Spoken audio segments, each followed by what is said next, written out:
Hola, en este video veremos la continuación del tema anterior de puntos fijos en modelos dinámicos. Sin embargo, en esta ocasión analizaremos un poco más a fondo las propiedades de estabilidad de dichos puntos fijos. Para comenzar, vamos a continuar con el ejemplo del péndulo que vimos en el video anterior.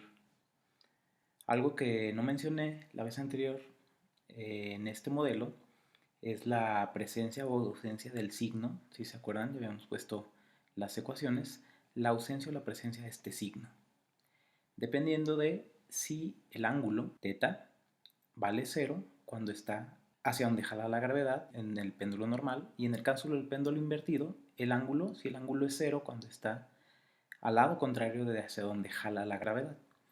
Entonces, para ver esto, supongamos que tenemos el modelo del péndulo que habíamos visto la vez anterior. En la vez anterior, aquí había puesto un signo positivo.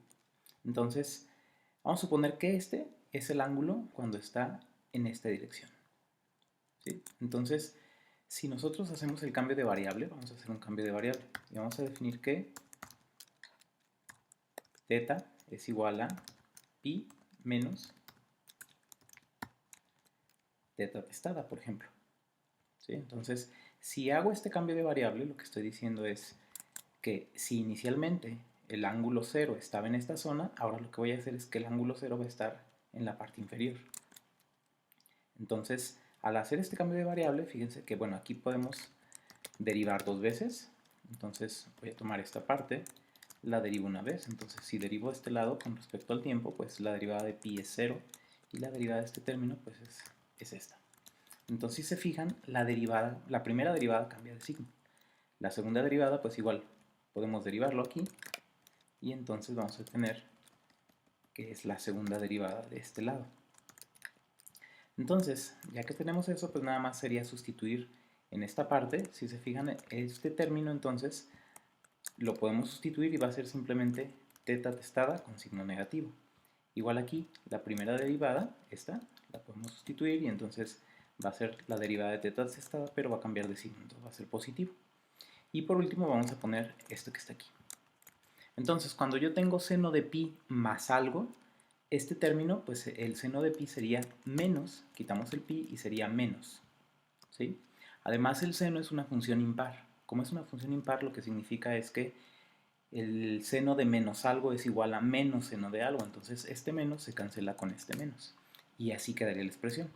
Y pues aquí ya nada más, si se fijan, faltaría multiplicar por menos, menos, menos. Y entonces, este es el modelo cuando el ángulo θ igual a 0 está apuntando hacia arriba si la gravedad es hacia abajo.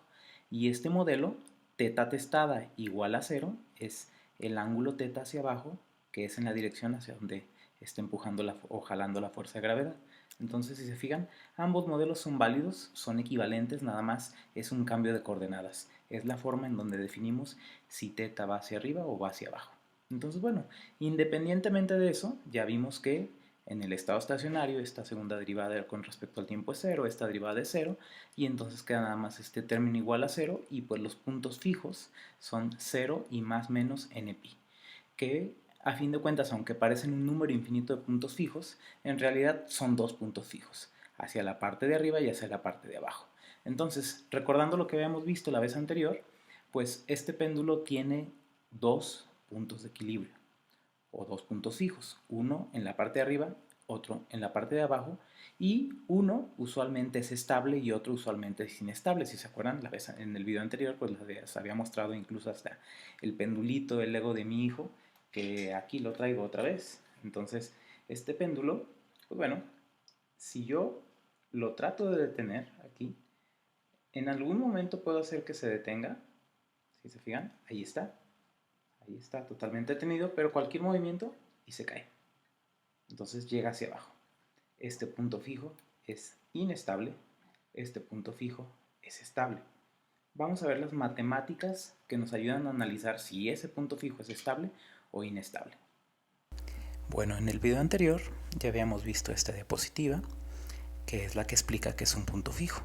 Así rápidamente podemos decir que un punto fijo, pues bueno, si tenemos un sistema dinámico descrito por esta ecuación diferencial o este sistema de ecuaciones diferenciales, Pues un punto fijo es aquel en donde la variable de estado, que es x, ya no cambia con respecto al tiempo y se vuelve constante. Entonces la derivada es 0 y estas ecuaciones se convierten en estas. Entonces al resolver estas ecuaciones encontramos los valores en los puntos fijos. Ahora lo que nos interesa en este video es saber si esos puntos fijos son estables, inestables. Y pues al hablar de estables estamos hablando de estabilidad. ¿Qué es estabilidad? Pues bueno, vamos a ver la definición. Entonces, en el contexto que vamos a hablar sobre estabilidad es en sistemas dinámicos descritos por ecuaciones diferenciales ordinarias que dependen del tiempo. Entonces, tenemos x punto igual a f testada de xu. Ese es el sistema dinámico y la estabilidad va a depender de la estructura matemática que tenga f. Además, pues bueno, f depende de x y depende de u. Aquí, por simplicidad, quitamos el disturbio, pero el análisis se puede hacer de manera similar. Entonces, aquí la u es la variable de control o la variable de entrada, o de variable de forzamiento. Entonces, esta variable podría ser constante, o bien podría ser función de una retroalimentación. Si tenemos una retroalimentación de estados, entonces la u tendría esta estructura. En ambos casos, si u es constante o si u es función de x, el sistema a lazo cerrado o a lazo abierto con u constante va a tener esta estructura. Entonces, aquí lo que estamos haciendo es redefinir esta función que depende de x y de u, pero u sustituyendo esta estructura, entonces es una nueva f de x. El sistema dinámico entonces a lazo cerrado es x punto igual a f de x, es decir, las variables de estado dependen de ellas mismas a través de esta función f. Entonces las propiedades de estabilidad del sistema pues van a depender de la estructura matemática que tenga f. Y pues la estabilidad se analiza alrededor de cada punto de equilibrio de manera independiente.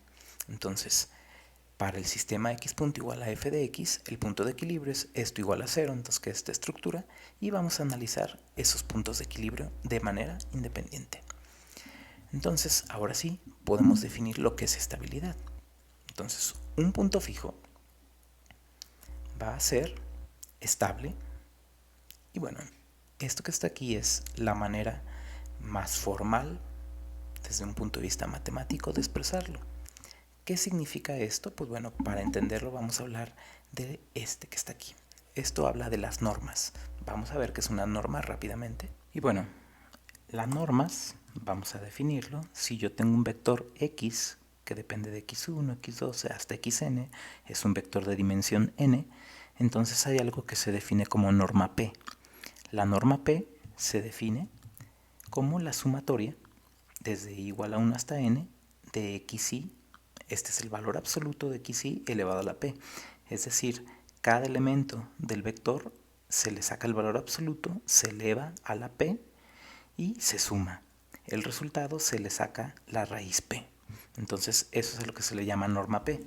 Y con esta definición, pues bueno, las normas más comunes son 3. ¿Sí? ¿Cuáles son esas? Pues bueno, es p igual a 1, p igual a 2 y p igual a infinito. Entonces, pues bueno, ¿aquí qué significaría? Cuando p es igual a 1, pues aquí queda 1 sobre 1, queda 1 y queda la norma 1. Entonces, si se fijan, la norma 1 se define como la sumatoria de los valores absolutos de todos los elementos del vector x. Mientras que la norma p igual a 2, pues aquí sería la sumatoria de los elementos al cuadrado raíz. Entonces esta pues es la norma más común que se utiliza en álgebra lineal, ¿sí? Que sería pues una norma euclidiana.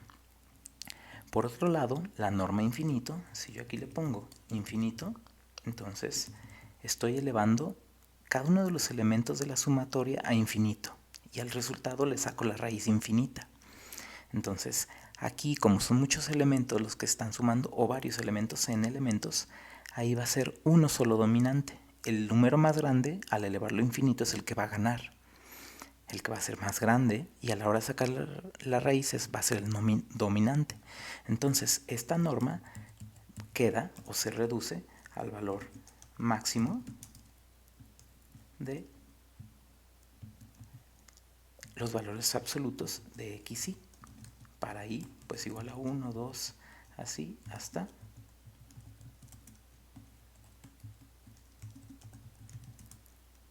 n. O sea, de todos los elementos. O con respecto a i. Entonces, bueno, esas son las tres normas más comunes. ¿Qué representan estas normas? Pues bueno, gráficamente, la norma 1 se define así. Si se fijan, cuando yo tengo que la norma es menor que una A, por ejemplo, cualquiera de las tres normas que acabo de definir, entonces aquí, esto que está aquí es la ecuación de una línea recta, con pendiente más menos 1. Aquí la pendiente es más menos 1.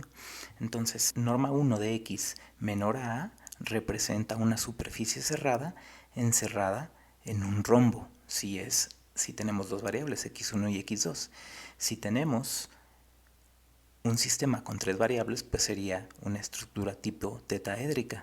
Si tenemos mayor dimensión, pues bueno, pues sería una especie de hipertetaedro. Ahora, si nosotros tenemos la norma 2 menor o igual a A, entonces esto lo que representa es la ecuación de un círculo en un sistema de dos dimensiones con radio A. O si tenemos tres dimensiones sería una esfera, o más dimensiones sería una hiperesfera. Y por último, la norma infinito representa un cuadrado con lado 2 veces A, porque va por los dos lados. Entonces, bueno, si se fijan, la norma 1 es esta que está aquí, para un valor norma 1 igual a A. La norma 1 está inscrita dentro del círculo que sería la norma 2, y la norma 2 está inscrita dentro del cuadrado de la norma infinito. Todas estas normas representan una superficie encerrada. Entonces, el decir que x es menor a algo, estamos diciendo que está dentro, ya sea de un rombo, de un círculo o de un cuadrado, una región encerrada. Y esa es la definición de normas. Con este nuevo conocimiento que tenemos de las normas, ahora sí podemos entender lo que significa estable. Entonces, un punto fijo es estable si para cada épsilon, aquí lo que estamos diciendo es épsilon es existe un delta tal que esto se cumple. Entonces, esta es la norma de la condición inicial, que significa que la condición inicial se encuentra encerrada en una región. Y si eso ocurre, entonces esto implica que el valor de x, que son los estados, se van a mantener también contenidos en una región para todo el tiempo mayor que 0. Entonces, ¿eso qué significaría? Pues bueno, si nosotros tenemos un sistema, si inicialmente está dentro de esta condición inicial, en una región delta, entonces, conforme pase el tiempo, no se va a salir de una región epsilon.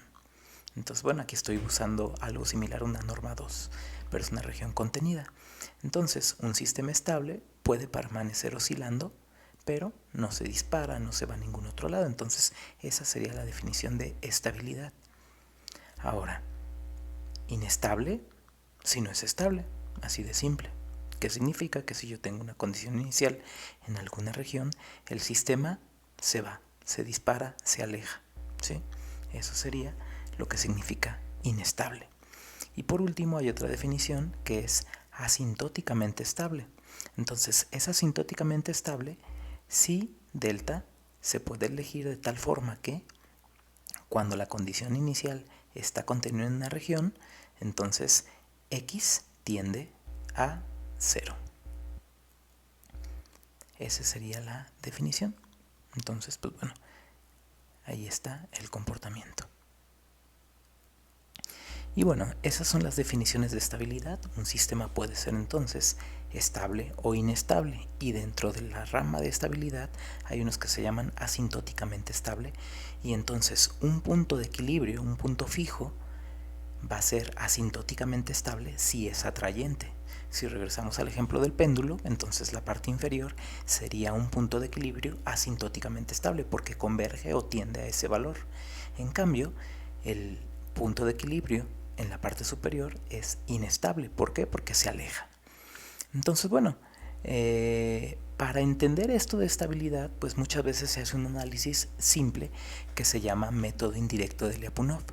Entonces, el método indirecto de Lyapunov para sistemas no lineales es muy sencillo. Si nosotros tenemos un sistema no lineal x punto igual a f de x, donde x es un vector de dimensión n, entonces un punto fijo que satisface la condición de los puntos fijos para este sistema particular va a ser localmente asintóticamente. Entonces se fijan, aquí estoy agregando una expresión localmente.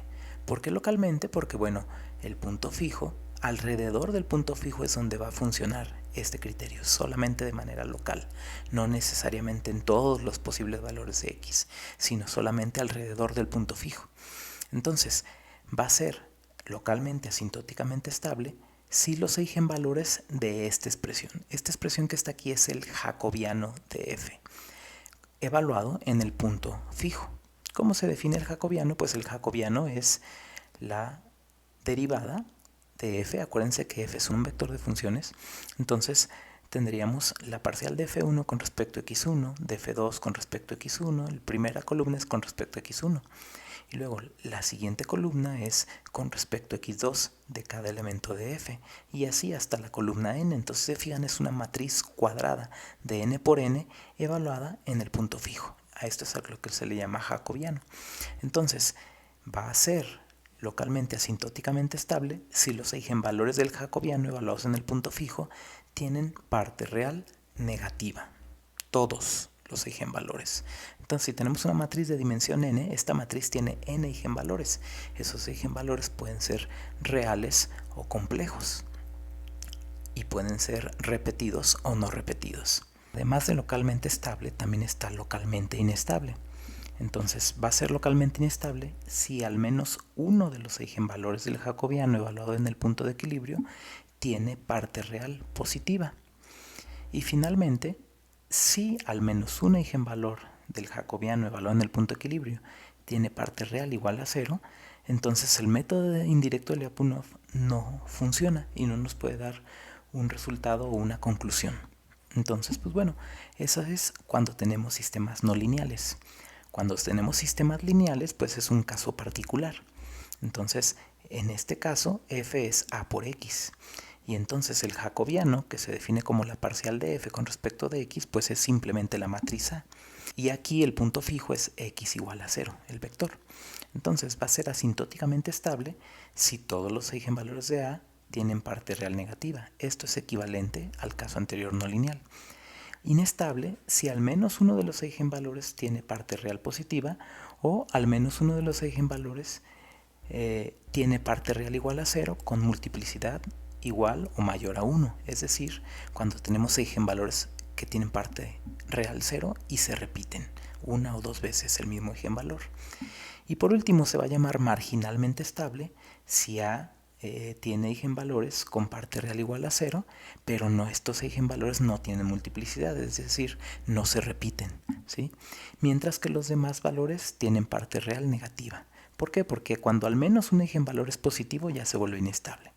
Entonces, esas serían las definiciones y si se fijan, el análisis de estabilidad de los puntos fijos se reduce básicamente al análisis de una matriz, de los eigenvalores de una matriz que sale de conocer la función f y derivarla. Entonces, bueno, vamos a ver el caso del péndulo. En el péndulo, pues bueno, ¿cuáles son las propiedades de estabilidad de ambos puntos fijos para este sistema? Donde ya dijimos que hay dos puntos fijos, 0 y más menos pi, que en realidad es el mismo punto. Entonces aquí tenemos el modelo del sistema. Este modelo vamos a llevarlo a la forma que acabamos de ver, que sería x es igual a f de x. Entonces, para tener esta forma, lo que vamos a hacer, vamos a definir x1 igual a teta testada y x2 vamos a ponerlo como la derivada. Entonces, con esto pues necesitamos definir un sistema de dimensión 2. Vamos a poner aquí, tenemos dos variables que sería el ángulo y la velocidad angular. Entonces, esta x1 punto, vamos a escribir las ecuaciones diferenciales tomando en cuenta esto. Entonces, x1 punto, si derivamos esta, pues queda la derivada de teta, y esta es esta misma, entonces x1 punto es simplemente x2. Y x2 punto, pues bueno, de esta ecuación, si ustedes se fijan aquí, esta es el valor o la definición de x1. Esta es seno de x1. Y esta es la definición de x2. Entonces este término es x2. Y si volvemos a derivar la derivada de x2, que es x2 punto, pues ustedes pueden observar aquí que sería la segunda derivada del ángulo, que es esta que está acá. Entonces, por último, ml está multiplicando, lo pasamos dividiendo, aquí se cancela m y queda l dividiendo. En cambio, en este lado se cancela la l y m queda dividiendo. Entonces, este es el modelo o la ecuación diferencial para x2 y quedaría de esta forma. Entonces, esto es nuestra f. Esta que está aquí es la f de x. Y entonces, teniendo esa estructura, pues ya podemos sacar el jacobiano. Y entonces el jacobiano, ¿cómo quedaría? Recuerden que es la parcial de f con respecto de x. Entonces este valor pues va a ser una matriz de 2 por 2.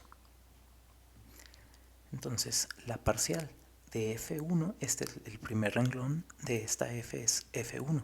Entonces la parcial con respecto a x1, como no aparece x1, es 0. La parcial con respecto a x2, como está elevado a la 1, es 1.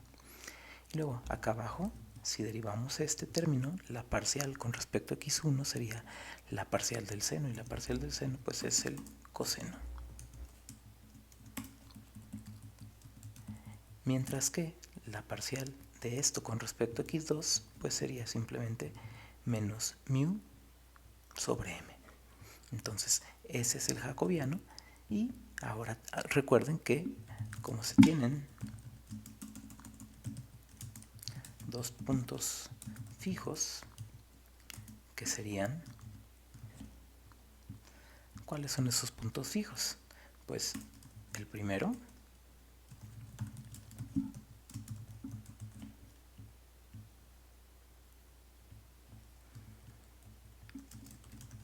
sería x1, x2 igual a 0,0. O sea, significa que estamos en el ángulo 0 y la velocidad 0. Y el segundo punto fijo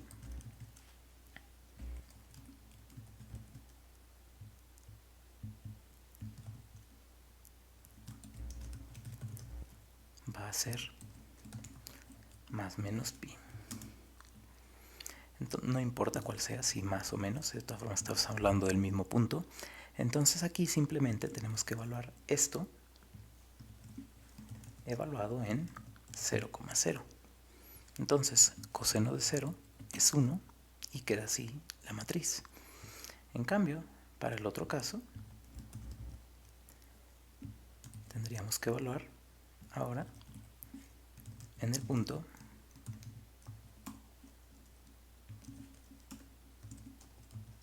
más menos pi, 0. Entonces aquí va a quedar coseno de más menos pi. Y coseno de más menos pi es, como coseno es un número, perdón, es una función impar, par, entonces esta que está aquí va a ser menos 1. Y entonces se vuelve positivo. Si comparamos estas dos matrices, aquí este término es negativo y acá este término es positivo. Entonces, ahora, ¿cómo calculamos los eigenvalores de esta matriz? Es una matriz de 2 por 2. Entonces, para una matriz de 2 por 2 voy a ponerlo de la forma genérica y ya luego lo podemos calcular. Entonces, si yo tengo una matriz A1, 1, A1, 2, A2, 2, A2, 1, entonces, pues los eigenvalores se calculan resolviendo la ecuación característica, que sería la siguiente. Aquí tendríamos, esto es de álgebra lineal, tenemos lambda i menos a igual a 0. Esa es la ecuación característica. Entonces, esto que está aquí representa el valor absoluto. Entonces, pues simplemente lo que tenemos que hacer es calcular ese valor absoluto. Esto sería igual a, como es esta I es la matriz identidad, entonces aquí sería lambda la matriz identidad, y acá sería menos A, entonces son los elementos menos A1, 1, menos A2, menos A2, 1 y menos A2, 2. Entonces esto representa el determinante, y entonces el determinante sería este por este menos este por este. Como ambos son menos, se hace positivo, pero de todas formas tenía el menos original, entonces quedaría así, ¿sí? Y en esta expresión pues podemos desarrollarlo un poco para obtener lambda cuadrada al multiplicar este por este menos A1, 1 más A2, 2 por lambda más A1, 1, A2, 2 menos el término cruzado. Entonces, este es el polinomio característico para cualquier matriz A. Entonces, para nuestro caso, ¿sí?, la ecuación característica o el polinomio característico es, pues, tiene esta estructura.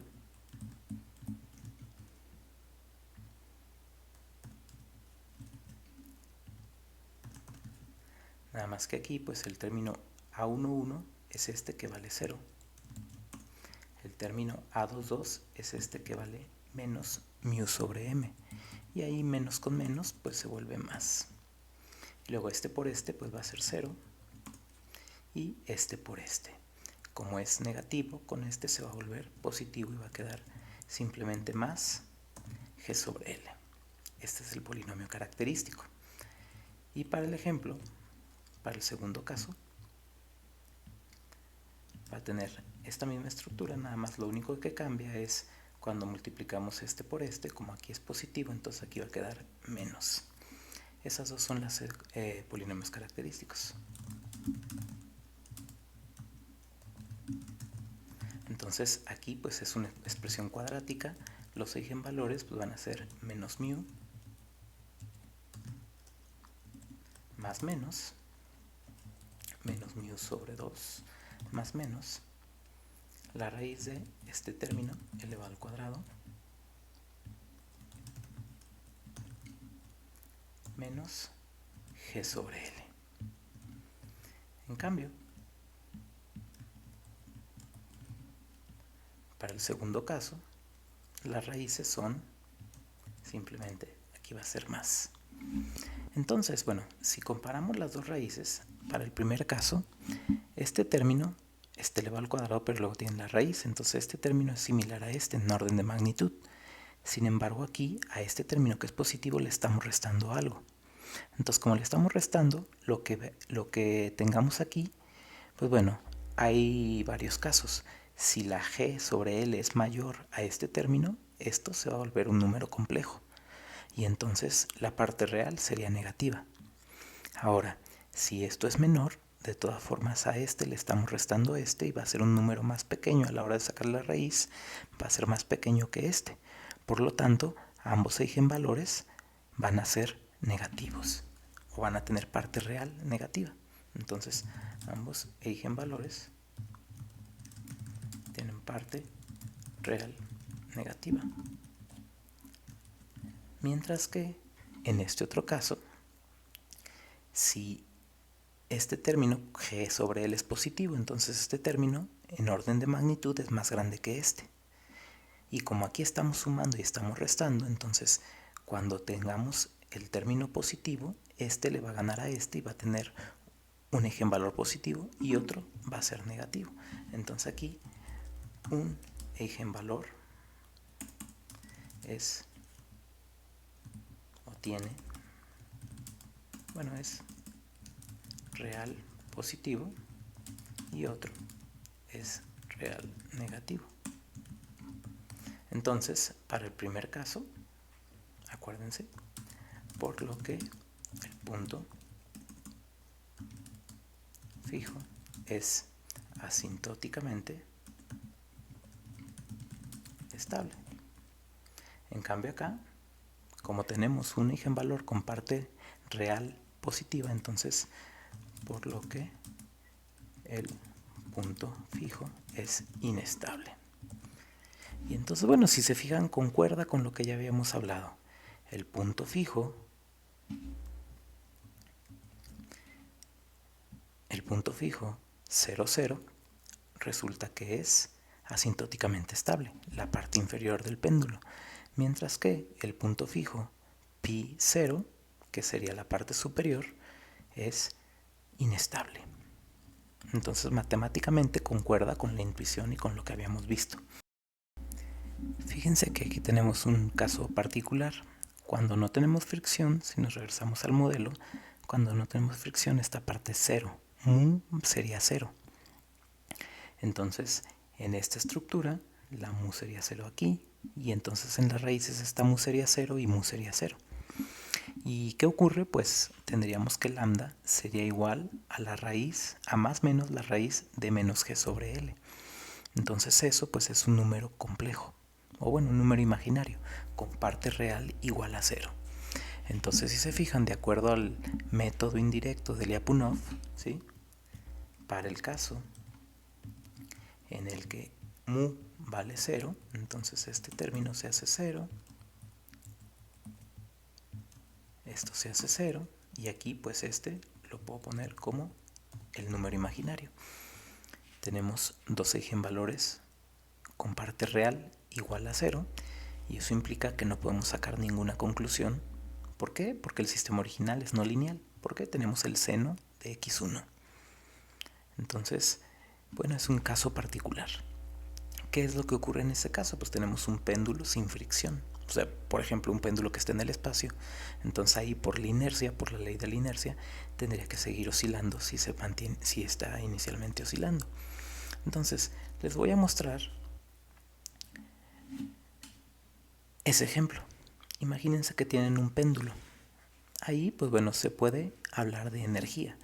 Fíjense que en el péndulo, me voy a regresar al modelo original, la energía del péndulo, acuérdense que este es un balance de fuerzas, entonces ahí tenemos una energía, que sería la energía cinética más la potencial. Entonces la energía cinética es un medio de la masa por la velocidad al cuadrado. Entonces la velocidad al cuadrado pues es el L cuadrada por velocidad, y acuérdense que la velocidad dijimos que era x2, esa es la energía cinética, más la energía potencial. Entonces la energía potencial es una integral, sería la integral desde el ángulo igual a 0 hasta un ángulo θ dado, que en este caso sería x1. ¿De qué? Pues de la función de la fuerza que se ejerce, que en este caso sería mgl por la función seno de x1. Entonces, si nosotros resolvemos esta integral, esta es la energía cinética, esta es la energía potencial, que depende de la posición y la trayectoria que haya seguido. Entonces, la integral del seno, bueno, mgl puede salir de esta zona, ¿sí?, y la integral del seno es el coseno. El coseno evaluado en los límites es el menos coseno.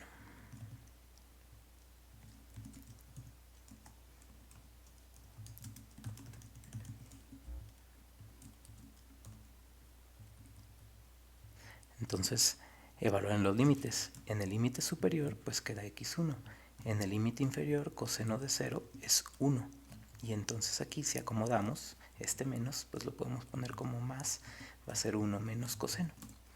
Entonces, esta es la energía, que es la suma de la energía cinética y la energía potencial del péndulo. Entonces, ¿qué ocurre con la energía? Si nosotros derivamos, ¿sí?, la derivada de la energía va a ser la derivada de x2 al cuadrado pues es 2 veces, se cancela el 1/2 por x2 punto. Más mg, 1, la derivada de 1 es constante, se hace 0, y la derivada del coseno es menos seno. Entonces con este menos pues se va a hacer simplemente seno de x1 por x1 punto. Esa es la derivada de la energía. Y como tenemos aquí las ecuaciones diferenciales para x1 y x2, podemos sustituir directamente.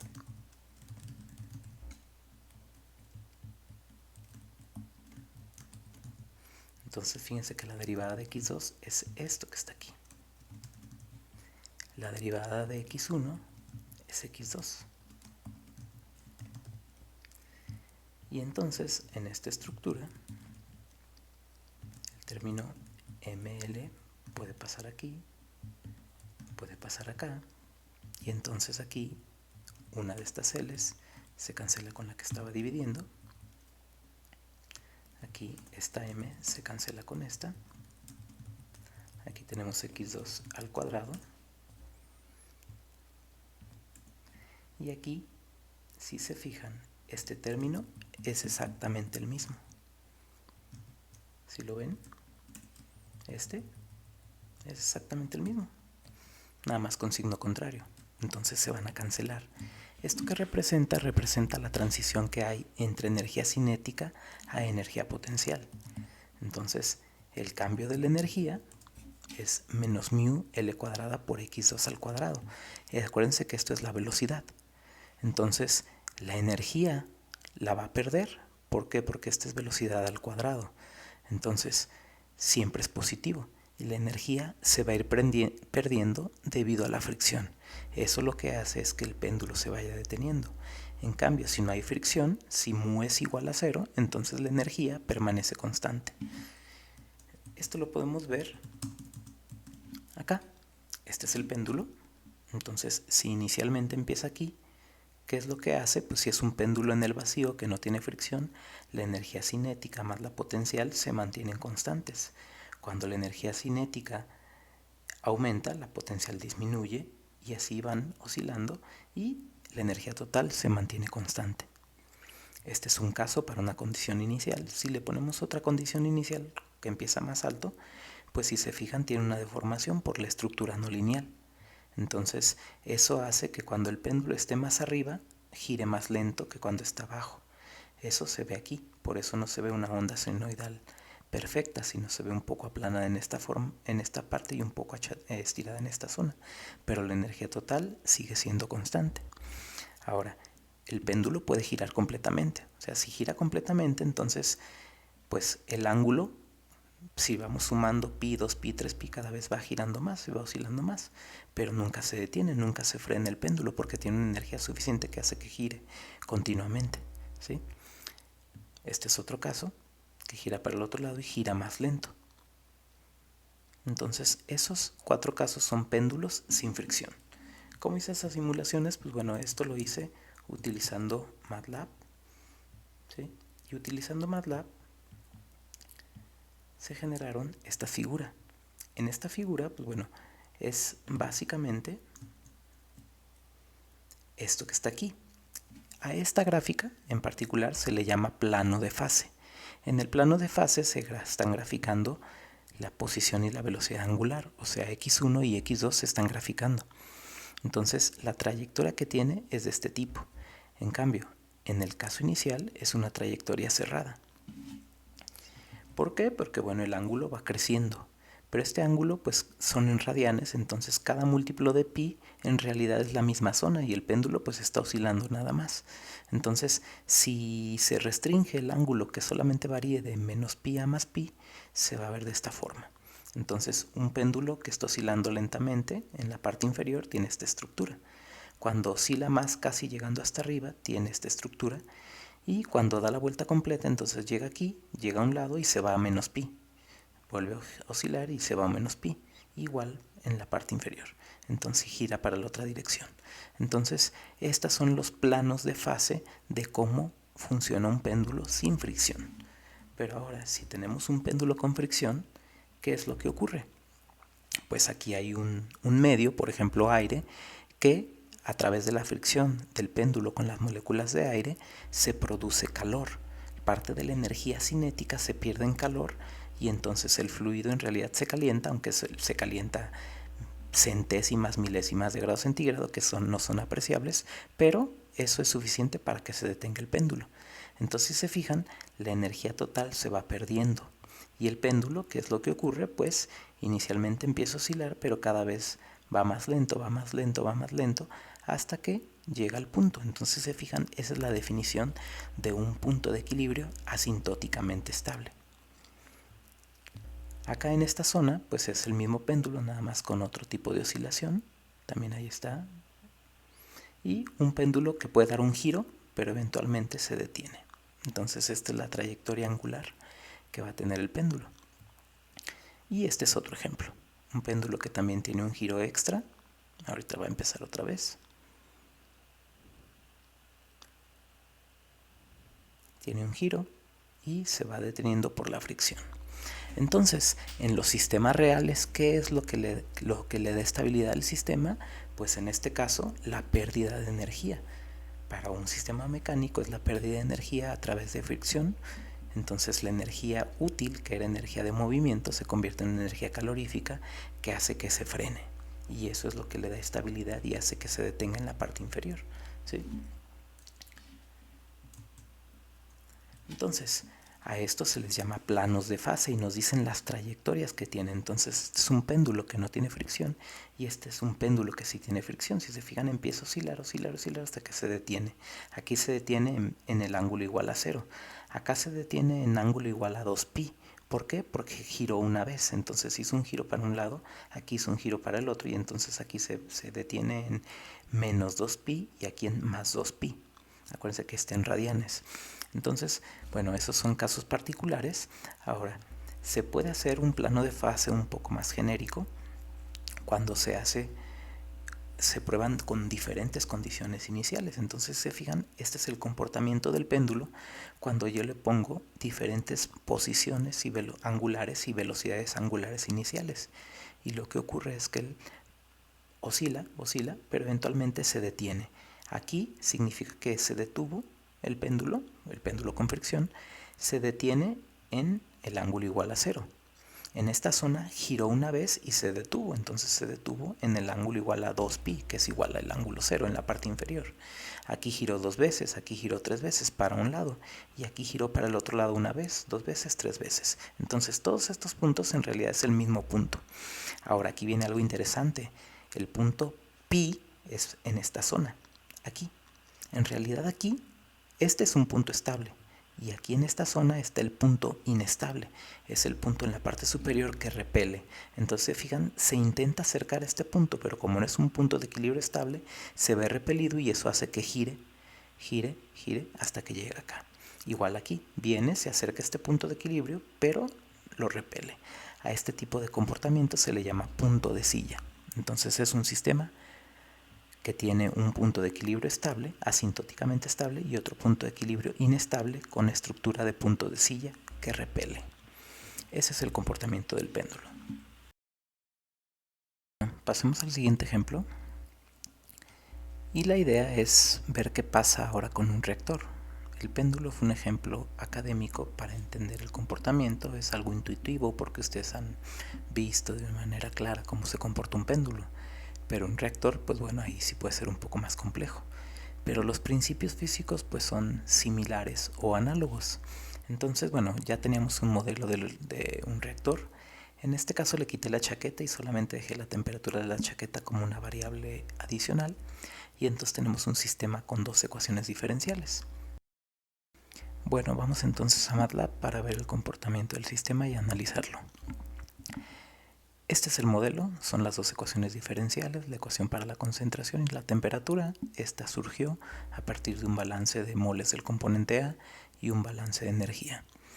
Entonces, bueno, aquí consideré unos parámetros específicos para el flujo, volumen, las constantes cinéticas, las entalpías, densidades caloríficas, la transferencia de calor, la temperatura de la chaqueta, por ejemplo, le puse 300 grados centígrados. Entonces, Estas ecuaciones se pueden integrar numéricamente. En la siguiente unidad vamos a ver cómo utilizar MATLAB para integrar este tipo de ecuaciones. Quizá ustedes ya han usado algún ODE de MATLAB, ODE 45, ODE 23, alguno de estos ODEs. Entonces, la idea es integrar estas dos ecuaciones para diferentes condiciones iniciales. A eso es a lo que se le llama plano de fase.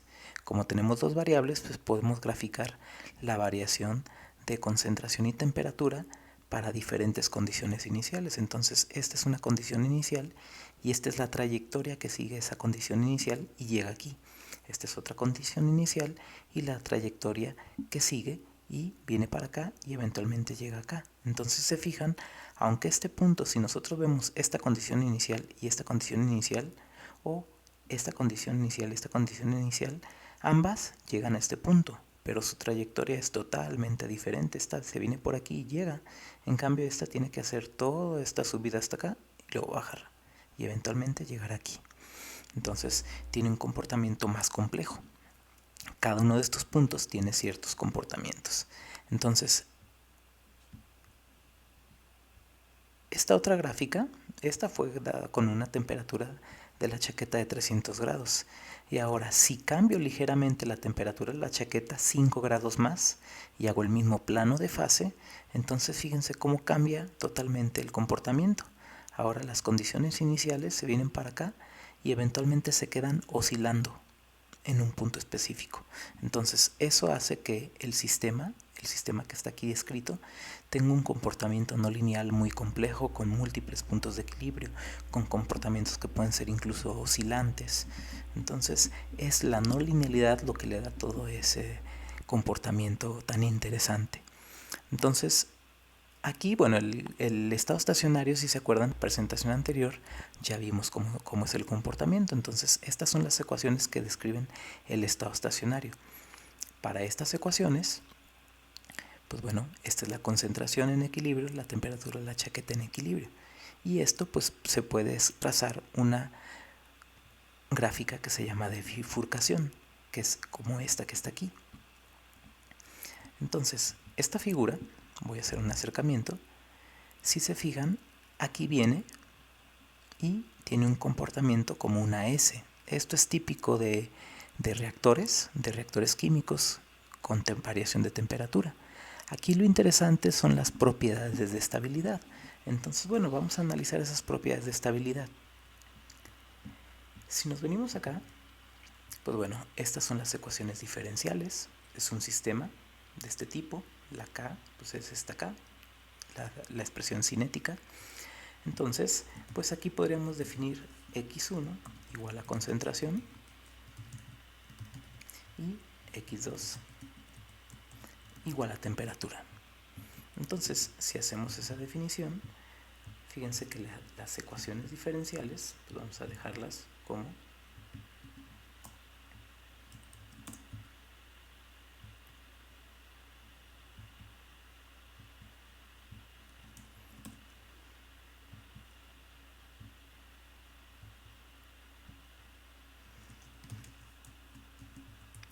la derivada de x1 y la derivada de x2.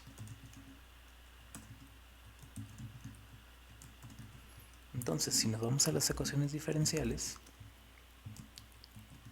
vamos a suponer que f es constante, c ahí también es constante, y este pues es simplemente x1. Y la kt, la k es una función de x2. Mientras que la ecuación diferencial para la temperatura, entonces sería Ti, que es constante, x2, esta es la k, función de x2, concentración, que es x1, temperatura en la chaqueta, y x2. Entonces, esas son las ecuaciones diferenciales del modelo. Esta que está aquí, pues es la f de x, y entonces es sencillo calcular el jacobiano.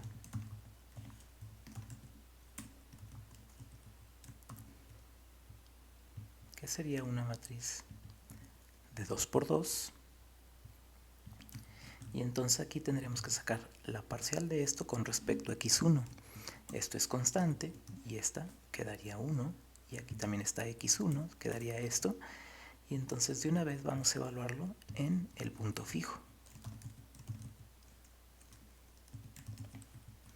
Entonces aquí sería la temperatura en el punto fijo. Y se fijan aquí, ambos son negativos, entonces se pueden factorizar y dejar como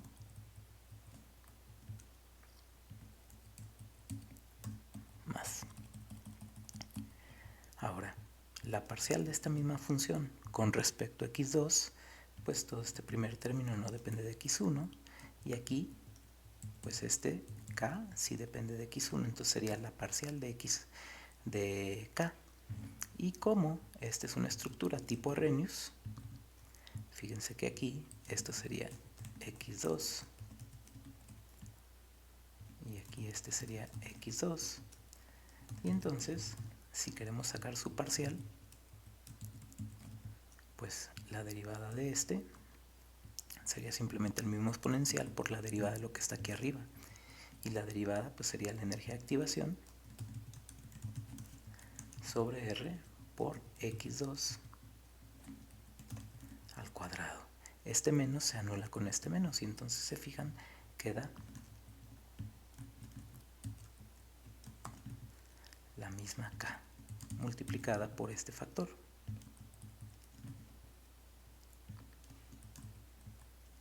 Entonces aquí quedaría así. Este es el primer elemento, este es el segundo elemento, y estos estarían evaluados en el equilibrio o en el punto fijo. Acá abajo es similar, tendríamos que sacar la parcial con respecto a x1, entonces aquí pues nada más este término tiene x1, este no lo tiene, ni este. Y aquí sería la k evaluada en el punto fijo. Y luego la parcial con respecto a x2, entonces aquí este no depende de x2, aquí está, sería la 1, este depende de x2, es k', se fijan, este tiene exactamente la misma estructura, nada más está multiplicado por esta, entonces sería esto que está aquí. Y la parcial de esto con respecto a x2, pues es menos 1. Todos tienen negativo, se puede factorizar, y entonces va a quedar negativo. Este se vuelve positivo por la factorización y este también. Entonces este es el A11, A12, A21, A22 y podemos sacar las propiedades de estabilidad a partir de evaluar los eigenvalores de esta matriz, obviamente en cada punto de equilibrio. Entonces si regresamos a MATLAB podemos ver que tenemos esta curva que nos dice cómo son, cuántos equilibrios tenemos. Por ejemplo, para una temperatura de la chaqueta dada aquí, solamente hay un punto de equilibrio que corresponde a esta temperatura y esta concentración. En cambio, si estamos en esta zona, podemos llegar hasta tener 3 puntos de equilibrio con 3 temperaturas para una temperatura de la chaqueta y 3 concentraciones. Entonces, para este comportamiento, para estas gráficas que están aquí, pues este es una gráfica en 3D, o sea, es esta misma nada más visualizada en 3D.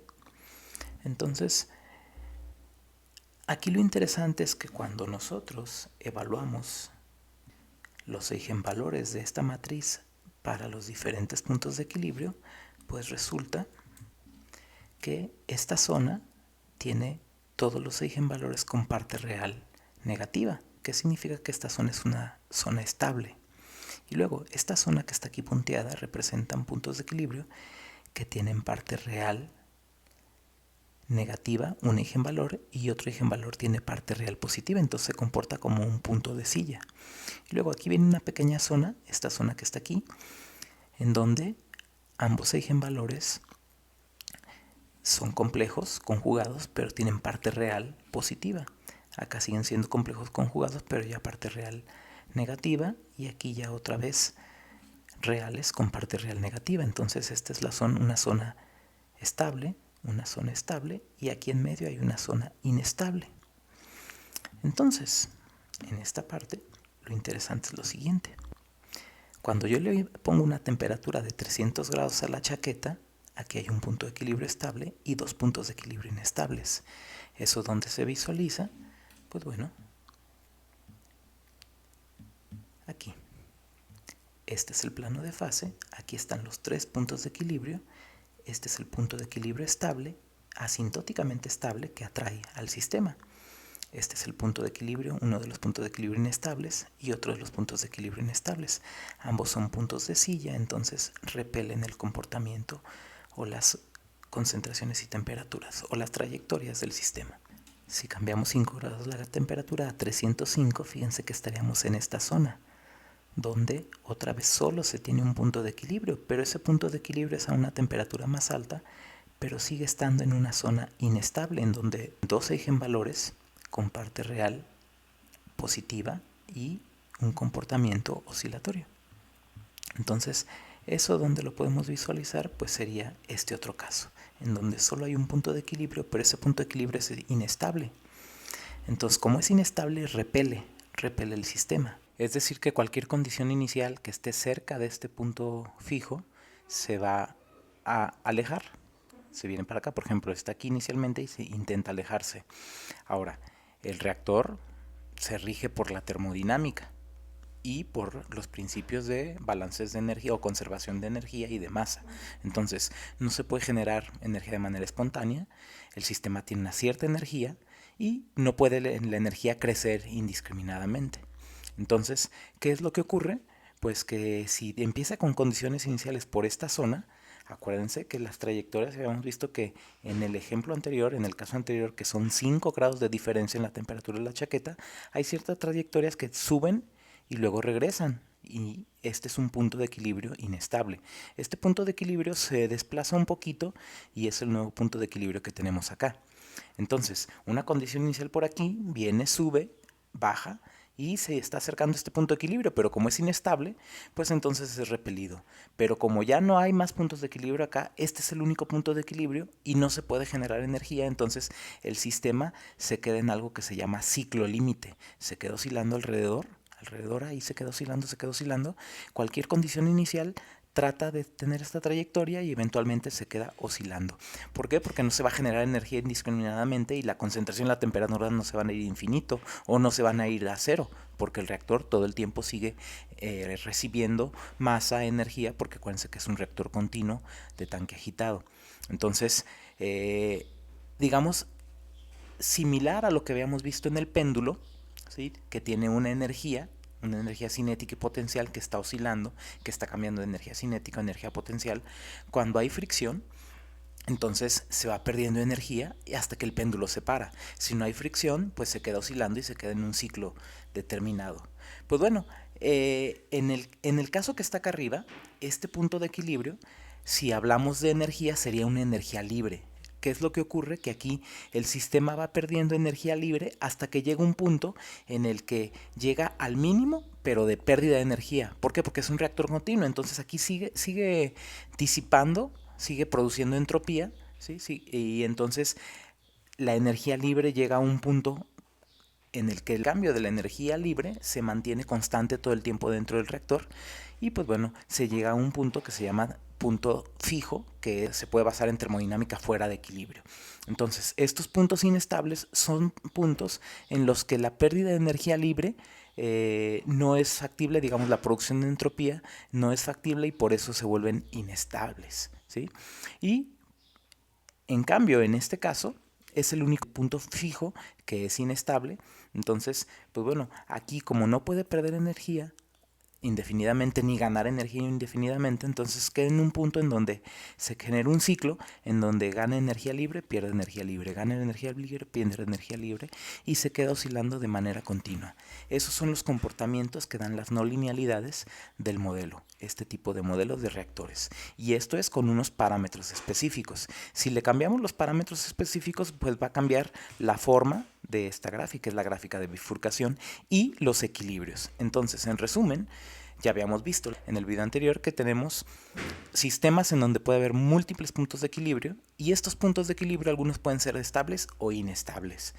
Y dependiendo de eso, pues va a ser la gráfica de su comportamiento en un plano de fase. Entonces aquí hay un solo punto de equilibrio, es inestable.